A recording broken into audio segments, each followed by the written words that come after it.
আমি যে আমার বেতনের পুরো টাকাটা আমার বাবা মাকে দিব সেটা তোমার বাবা মার সাথে শেয়ার করোনি কেন?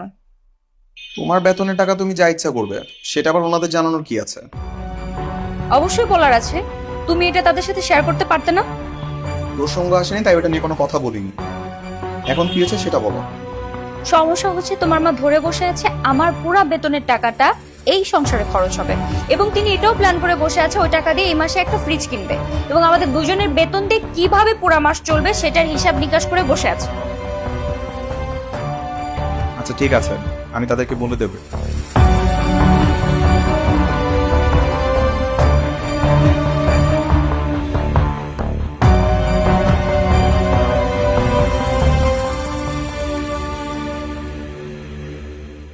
আচ্ছা শোনো, আমি কিন্তু এই মাসে পুরো বেতনের টাকাটা আমার বাবাকে পাঠাবো।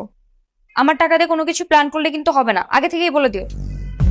তখন থেকে সেই টাকা টাকা করছো।